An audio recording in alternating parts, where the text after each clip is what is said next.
돌로 삼아 주님 앞에 쏟아붓고 그날 종일 금식하였다. 그리고 거기에서 우리가 주님을 거역하여 죄를 지었습니다 하고 고백하였다. 미스바는 사무엘이 이스라엘 자손에게 다툼을 중재하던 곳이다. 이스라엘 자손이 미스바에 모였다는 소식이 블레셋 사람들에게 들어가니 블레셋 통치자들이 이스라엘을 치려고 올라왔다. 이스라엘 자손은 그 소식을 듣고 블레셋 사람들을 두려워하였다.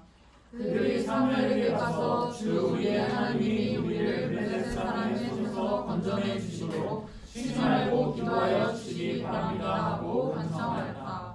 사무엘이 젖먹는 어린 양 한 마리를 가져다가 주님께 온전한 번제물로 바치고 이스라엘을 구원하여 달라고 주님께 부르짖으니 주님께서 그의 기도를 들어주셨다. 사무엘이 번제를 드리고 있을 때 블레셋 사람이 이스라엘과 싸우려고 다가왔다. 그러나 그때 주님께서 큰 총소리를 일으켜 블레셋 사람을 당황하게 하셨으므로 그들이 이스라엘에게 패하였다. 이스라엘 사람이 미스바에서 나와서 블레셋 사람을 뱃갈 아래까지 뒤쫓으면서 무찔렀다. 다 함께 읽겠습니다. 시작. 사무엘이 돌을 하나 가져다가 미스바와 센 사이에 놓고 우리가 여기에 이르기까지 주님께서 우리를 도와주셨다 하고 말하면서 그 돌의 이름을 에벤에셋이라고 지었다. 아멘. 네, 안녕하세요. 2026년의 두 번째 주일 예배를 함께 하게 돼서 감사합니다. 오늘 말씀 본문은 지난주와 다르지만 지난주에 이어서 나노처치의 표, 네, 표 맞죠? 슬로건인가요? 표, 네. 우리는 작지만 하나님이 크십니다. 라는 동일한 주제로 말씀을 함께 나누려고 합니다. 네, 오늘 설교 제목은 여기까지입니다. 네, 여기까지라는 말이 어떻게 들리시나요? 우리가 아까 콰이어트 타임 때 나누긴 했지만 여기까지라는 말이 어떤 사람에게는 그래도 잘 왔다라는 희망적인 말일 수도 있지만 또 어떤 사람에게는 더는 못 가겠다. 이제 내 한계는 여기까지다라는 포기와 같은 말이 될 수도 있습니다. 오늘 말씀에서 여기까지는 끝이 아니라 하나님께서 우리의 작은 삶 속에서도 일하셨다라는 표지판과 같이 의미를 지니고 있습니다. 사무엘상 7장을 보면 이스라엘 백성은 승리의 순간을 기억하기 위해서가 아니라 하나님이 도우셨던 여기까지를 기억하기 위해 돌 하나를 세웁니다. 아까 12절 말씀에서 읽었듯이 그 돌의 이름이 바로 교회에서 우리가 한 번쯤 들어보았을 에벤에셋입니다. 네, 이전에 5절 말씀을 보면, 맨 처음 읽은 말씀을 보면 이스라엘 백성은 미스바라는 곳에 먼저 모였습니다. 그럼 성경이 더 강조하는 것은 이 미스바라는 장소보다 먼저 그 장소에 서 있던 이스라엘 백성들의 상태와 이유입니다. 성경은 지명을 설명하기보다 그 장소가 드러내는 이스라엘의 믿음의 상태에 대해서 먼저 말하고 있습니다. 이스라엘 백성들이 미스바에 모인 이유는 싸우기 위해서 모였던 것이 아니었습니다. 전쟁을 준비하기 위해 모인 자리가 아니었습니다. 그들은 자신의 죄를 고백하며 하나님 앞에 서기 위해서 미스바에 모였습니다. 우리가 여기서 미스바에 모인 것에 대해 주목해 볼 것은 이들이 믿음이 완벽해서 모인 사람들이 아니었다는 사실입니다. 사무엘상 7장은 이스라엘 백성이 갑자기 믿음이 좋아져서 하나님께 돌아온 이야기로 시작하지 않았습니다. 오히려 이전까지 이스라엘의 믿음이 연약하고 흔들리던 백성이었다는 것을 이야기합니다. 그런데도 하나님께서 그들을 기다리시면서 연약한 상태에서조차 하나님께 나와서 회개하고 자신을 맡기도록 부르고 계십니다.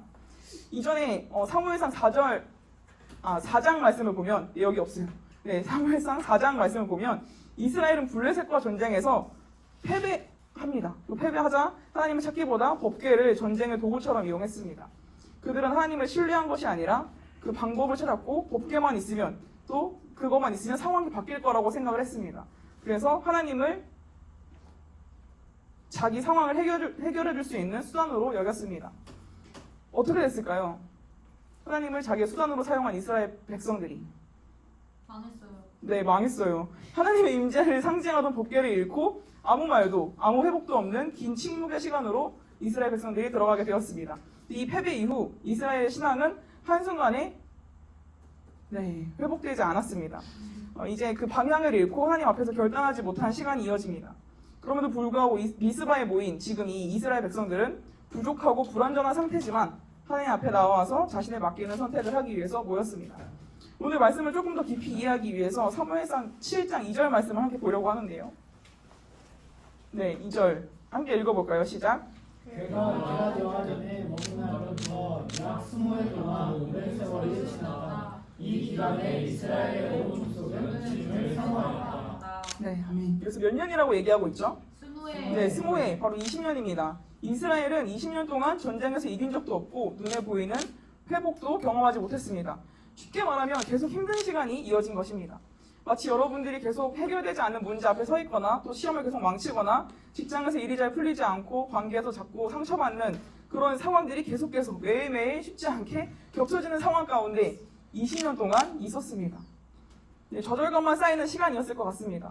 근데 흥미로운 점은 이런 절망적인 상황 속에서도 이스라엘 사람들 마음 한구석에 하나님을 찾고 싶어하는 마음이 남아있다는 것입니다.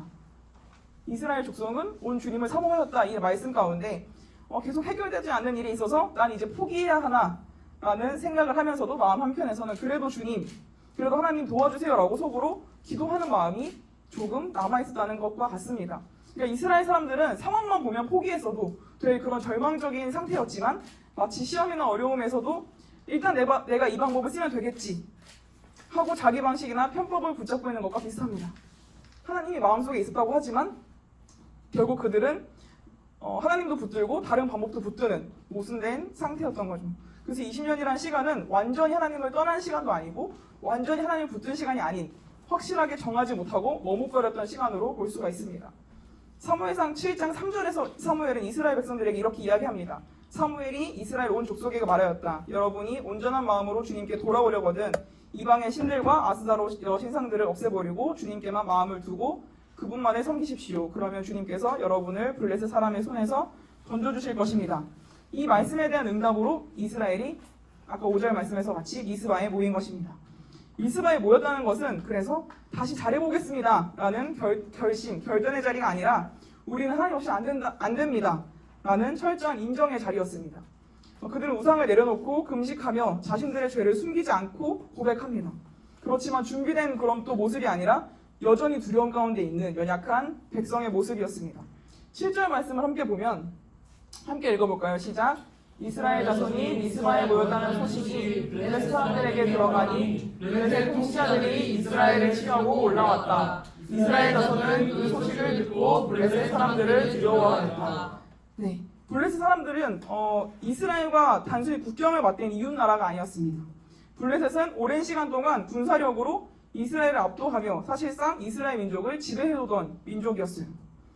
네, 이스라엘은 반복해서 블레셋에게 패배하였고 그들의 영향력 아래서 두려움 속에 살아가고 있던 상태였습니다. 그런 상황에서 이스라엘이 미스바에 모였다는 소식은 블레셋에게 어떻게 들렸을까요? 네, 단순한 그런 집회 소식이 아니라 이 모임이 사무엘의 지도 아래서 그 종교적 회복을 넘어서 바알과 아스타롯을 제거하고 하나님만 섬기겠다고 한 이 모임, 이 공개적으로 선언하는 자리였어요. 그래서 지금까지 자신들을 지배하던 그런 질서에서 벗어나는 방향의 전환의 모임이었습니다. 그래서 블레셋의 눈에 이 장면은 단순한 그냥 모임, 단순한 집회, 기도 모임이 아니라 자신들에 대한 도전, 정치적, 군사적 독립을 선언하는 이스라엘 백성의 행동들처럼 여겨졌던 것입니다. 그래서 결국 블레셋은 이 움직임을 초기에 꺾어야 한다고 판단했고 그 결과 이스라엘 향해 공격해 옵니다. 그래서 이스라엘 상황은 더 나빠졌습니다. 블레셋이 또 공격해 오니까 자, 우상숭배를 멈추고 신앙의 방향을 바로잡으는 그 순간에 상황이 더 어려워진 것입니다. 이스라엘은 싸울 준비도 되어 있지 않았고 전쟁을 위해 모인 것이 아니었죠 아까. 그리고 결단이나 용기를 내서 그 자리에 온 것이 아니었습니다. 그래서 하나님께서 이 전쟁에 먼저 개입하셨음을 말씀을 통해서 보여주고 있습니다. 자, 10절 말씀을 보면 하나님께서 먼저 이렇게 개입하셨습니다. 함께 읽겠습니다. 시작! 사무엘이 문제를 들고 있을 때 블레셋 사람이 이스라엘과 싸우려고 다가왔다. 그러나 그때 주님께서 큰 천둥소리를 일으켜 블레셋 사람을 당하게 하셨으므로 그들이 이스라엘에게 피하였다. 네, 하나님께서 큰 우레, 천둥소리로 블레셋을 혼란에 빠뜨리셨고 그제서야 이스라엘은 미스바에 나가서 그들을 추격하게 됩니다. 성경은 분명히 이렇게 말하고 있습니다. 이 전쟁은 이스라엘이 먼저 싸운 전쟁이 아니라 하나님께서 개입하신 사건이라고 얘기합니다. 이스라엘은 준비되지 않은 상황에서 있었죠. 미스바에. 근데 블레셋이 공격하러 들어왔고 하나님께서는 이 공격하는 블레셋을 먼저 이렇게 우레소리로 천둥으로 블레셋을 혼란에 빠뜨리셨고 이 모든 사건이 이렇게 끝이 납니다. 그리고 사무엘은 한 장소에 돌 하나를 세웠습니다. 자, 근데 여기서 궁금한 거죠. 왜 하나님께서 사무엘에게 또 돌을 세우라고 하셨을까? 사무엘은 왜 전쟁이 끝난 다음에 돌을 세웠을까? 왜 돌을 이 시점에서 세우게 하셨을까요? 성경에서 돌을 세운다는 것은 중요한 상징적 의미를 갖고 있습니다. 돌은 하나님과의 언약을 기억하고 후대가 반드시 기억해야 할 하나님의 개입을 증언하는 표식이었습니다. 우리가 잘 알고 있는 돌은 또 어떤 게 있죠? 네, 십계명, 돌판. 자, 십계명에 새겨진 돌판도 이스라엘이 다 잘해서 받은 상이 아니라 아직 광야 한가운데 불안하고 흔들리던 그때 주어진 것이었습니다. 돌은 완성의 증거가 아니라 하나님께서 먼저 관계를 시작하셨다라는 표식이었습니다. 그래서 사무엘이 세운 이 돌은 승리를 자랑하기 위한 기념비가 아니었습니다. 이스라엘이 전쟁에 승리하고 강해졌기 때문에 세운 돌이 아니었습니다. 아직 두려움이 완전히 사라지지 않고 연약한 상태였음에도 하나님께서 도우셨다는 사실을 기억하기 위한 그래서 세운 돌이었습니다. 즉 내가 널 놓지 않겠다라는 하나님의 약속을 기억하게 하려는 돌이 바로 그 에벤에셀이었습니다. 하나님은 우리가 완전해질 때 돌을 주시는 것이 아니라 십계명을 주신 것과 같이 우리는 완전해질 수 없다는 것을 우리의 십계명을 다 지키지 못하지만 우리가 완벽하게 지킬 수 없지만 하나님을 기억하기 위해 우리가 하나님을 사랑하고 이웃을 더 사랑하기 위해 십계명을 우리에게 주신 것 같이 그렇게 사무엘에게도 돌을 하나 세우게 하셨습니다. 이 돌을 이제 어디에 세웠는지 한번 볼까요?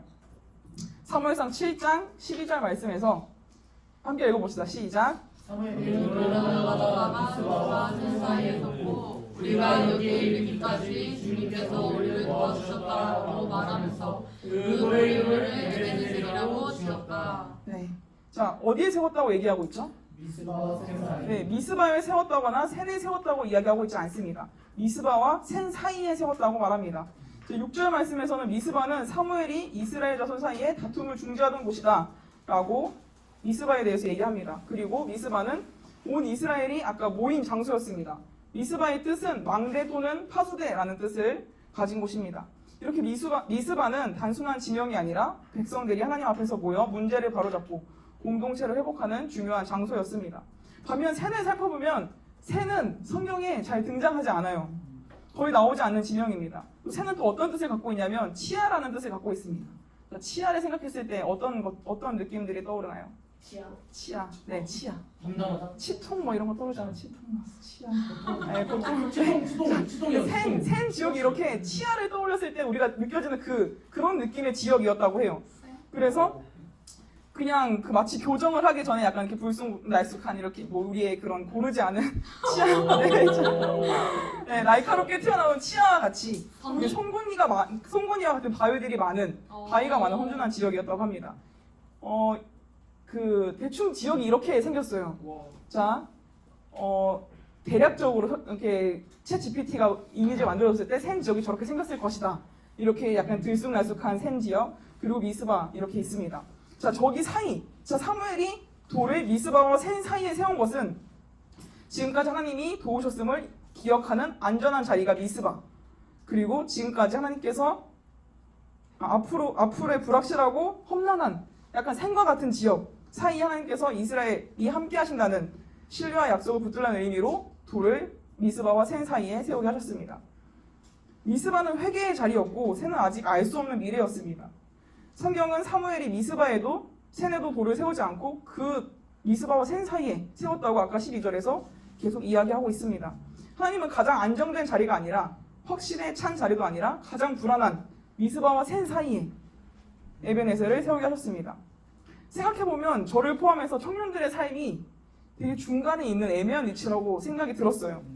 아직 모르는 게 많은 어린 나이인 것 같으면서도 또 마냥 어리지 않은 금방 답이 보일 것 같기도 하지만 아직 결과는 없고 방향만 붙들고 가는 시간인 것 같다고 생각했습니다. 그래서 종종 이런 생각이 저는 들기도 합니다. 조금만 상황이 나아지면 내가 하나님께 더 감사하고 뭔가 더 할 수 있을 텐데 조금만 안정되면 내가 더 마음껏 하나님께 맡기고 드리며 나아갈 수 있을 텐데 라는 생각을 하기도 했어요. 하지만 오늘 말씀처럼 하나님께서는 저에게도 여러분에게도 이렇게 말씀하고 계십니다. 모든 것이 해결되고 상황이 나아진 후에 기억하라고 하시지 않는 것입니다. 오히려 약하고 부족하고 두려움에 남아있는 자리에서 내가 너와 함께했다라고 기억하라고 하십니다. 에벤에셀은 히브리어로 도움의 돌이라는 뜻입니다. 여기까지 우리가 버텨온 것이 아니라 여기까지 하나님이 우리를 붙드셨다라는 뜻을 가지고 있습니다. 사무엘이 세운 에벤에셀도 마찬가지입니다. 아직 갈 길이 남아있는 전쟁터 한가운데 두려움과 불확실함 속에서 하나님께서 함께하셨음을 기억하라는 돌이었습니다. 에베네셀은 안전지대가 아니라 전쟁터 한가운데 세워진 돌이었습니다. 미스바에 있는 것이 아니라 미스바와 센 사이. 자, 이 사실이 우리에게 중요한 메시지를 줍니다. 하나님은 우리가 무언가를 끝내고 나서 여기까지 하나님께서 인도하셨다라는 고백보다도 오히려 아직 끝나지 않은 자리, 두려움과 불확실함이 남아있는 자리에서 하나님만을 신뢰하며 기억하라고 하십니다. 다 해결된 후에 감사가 아니라 진행 중의 삶에서 하나님께 맡기는 신뢰가 필요합니다. 고린도후서 12장 9절 말씀입니다. 함께 읽어볼까요? 시작. 그러나 주님께서는 내게 이렇게 말씀하셨습니다. 내 은혜가 내게 족하다. 내 능력은 약한 데서 완전하게 된다. 그러므로 그리스도의 능력이 내게 머무르게 하기 위하여 나는 더욱더 기쁜 마음으로 내 약점들을 자랑하려고 합니다. 이 말씀처럼 우리의 약함 속에서 하나님의 은혜가 온전히 드러납니다. 에베네셀의 에셀은 도움이라는 뜻인데, 이 도움은 조금 거들어주는 도움이 아니라 없으면 무너질 수밖에 없는 결정적인 도움을 의미합니다. 즉 하나님께서 도와주셔서 조금 도와주셔서 여기까지 온 것이 아니라 하나님이 아니었다면 여기까지 올 수 없었습니다 라는 고백인 것입니다. 에베네셀은 멈추라는 돌도 아니고 뒤돌아보며 주저앉으라는 표식도 아닙니다. 앞으로도 하나님을 신뢰하며 계속 걸어나가라는 표식이었습니다. 과거를 돌아보는 돌이 아니라 미래를 맡기기 위해 세운 돌입니다. 여기까지 하나님이셨다면 앞으로도 하나님께서 하실 것입니다. 이스라엘 백성들은 그 에베네셀 돌을 보면서 내가 지금까지 걸어왔던 자리, 내가 패배했던 것들을 다 돌아보며 또 앞으로 하나님께서 우리를 인도하실 것들을 바라볼 수 있었습니다. 네, 말씀을 마무리하려고 하는데요. 찬양 하나만 틀어주시겠어요? 네. 지금 우리가 서 있는 이 자리, 신앙의 자리는, 이 삶의 자리는 결코 당연한 자리가 아닙니다. 네, 제가 엊그제 신의 앞단을 보고 왔는데, 네, 스폰 아니고요. 어느 자리에서든지 어렵게 예배하는 사람들이 있습니다. 우리가 지금 있는 자리가 결코 당연한 자리가 아니었음을 기억했으면 좋겠습니다. 내가 잘해서, 내가 강해서, 내가 끝까지 버텨서 여기까지 온 것이 아닙니다. 돌아보면 우리 인생에는 이미 여러 번의 미스바와 같은, 생과 같은 자리가 있었습니다. 우리가 눈물로 고백하던 자리, 더 이상 붙들 힘이 없어서 하나님 앞에서 무너졌던 자리, 하나님 없이는 정말 안 됩니다 라고 인정할 수밖에 없었던 내 한계 앞에 부딪히던 순간들이 있었을 것입니다. 저도 나는 여기까지다 라고 생각했던 시간들이 있었습니다. 엄마와 아빠가 굉장히 많이 싸우셨고, 드디어 엄마와 아빠가 이제 이혼을 하겠다라고 법원까지 갔을 때, 그럼 그동안 내가 엄마 아빠 사이에서 중재하던 내 역할은 뭐지? 내가 분명 하나님께서 나를 이 가정 안에서 나를 통해서 일하실 것이라고 나한테 믿음을 준 적이 있었는데, 약속의 말씀을 나한테 주셨었는데, 그러면 나는 이제 뭘 해야 되지? 라고 여기까지 느꼈던 순간들, 그리고 내가 사역자로서 내가 하나님 앞에서 내 삶을 드리며 나아가겠다고 했지만 지금 갑자기 내 목소리가 안 나왔을 때, 내가 하나님을 외치고 싶어도, 하나님 이름을 부르고 싶어도 하나님이라고 할 수 없었을 때, 그때 이제 제가 난 여기까지인가 보다 라고 느껴졌던 것 같습니다. 하지만 그리고 동시에 여전히 우리는 그 여기까지라는 상황 속에서도 앞을 바라볼 수 있습니다.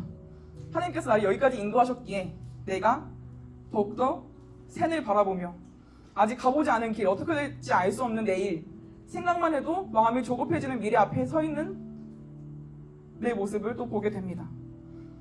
저도 아직 다 인생을 살아본 사람도 아니고 인생의 결론을 알 수도 없고 과정 속에 있는 사람입니다. 여전히 넘어지고 흔들리고 깨지는 상황 속에 있지만 여전히 제 삶 가운데 해결되지 않은 질문들이 있고 앞으로 어떻게 될지 모르는 미래를 두려워하고 있지만, 에베네셀은 모든 것이 정리된 사람의 고백이 아니라 아직 정리되지 않은 사람의 고백이라는 사실을 말씀을 준비하면서 느끼게 된 것 같습니다.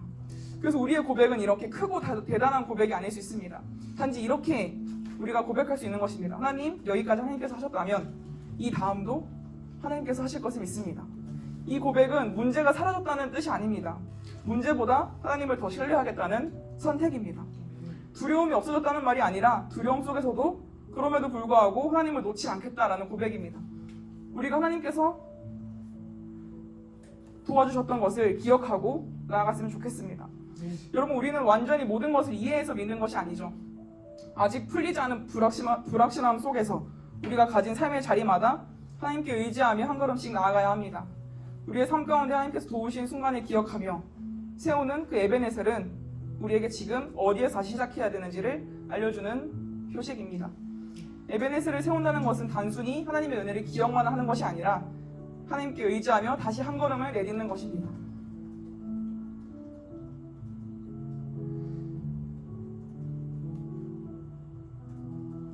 아직 과정 속에 있는 사람으로, 여전히 흔들리는 사람으로, 하나님을 신뢰하는 사람으로 이 자리에서 오늘 우리는 함께 예배하고 있습니다.